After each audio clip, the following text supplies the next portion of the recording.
right, next team we're talking about is a team, Dalton, that I'll admit, hand up, we effed up in our way too early top 25. We did not have them in the top 25. They should have been in there. That is the Illinois Fighting Illini. 10-3 record last year. Fantastic year for Illinois.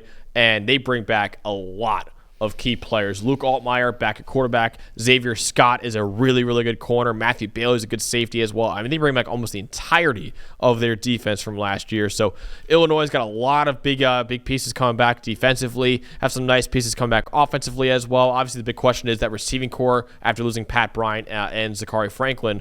But you look at this team right now, I think with Josh McCray at running back, who's a really, really good running back, and Luke Altmaier, who had a good year at quarterback, and a surprisingly good year at quarterback, honestly. Illinois is absolutely a top 25 team. We messed up not having them in there. Yeah, probably. I don't know that I would have them, as some sources have them, in the top 10. That's a little steep, but they are bringing back a lot. They play fantastic, aggressive, fundamentally sound defense under Brett Bielema. And I think a big thing for me, too, is getting back the majority of this offensive line, right, especially the two tackles, J.C. Davis and Melvin Priestley. You want the reason that Luke Altmaier had a really good year last year because he was protected. They had a big jump in pass protection. The only two teams that really struggled with in that area is when they played Michigan and they played Penn State, but nobody could block those teams anyway. When you look at the teams that they were able to block up front and give Luke Altmaier time to work with, he was really good last year, and I think you've got a manageable schedule here for Illinois. You're going to have a very good defense, and you mentioned it.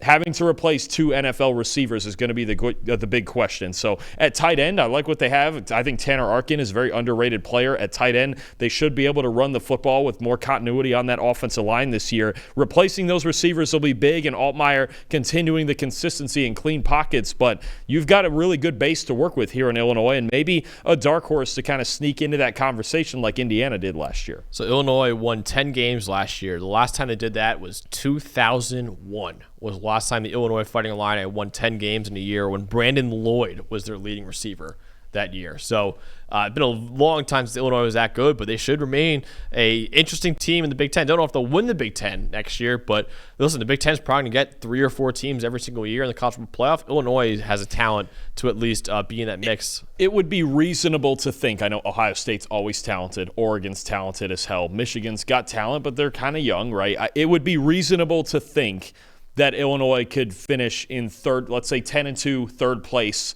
If you're 10-2, same thing in the Big Ten. You're in. Depending on the losses, you're probably getting in there. I mean, we saw with Indiana, it was a very soft schedule that got them to 11-1 and in, but I think Illinois is probably a little bit better than that. You've got Duke out of conference, Indiana, USC, Ohio State, Washington, Wisconsin. I mean, there's some games here to build a resume with. I think it's very realistic to think that Illinois could be in that third place mix. Absolutely.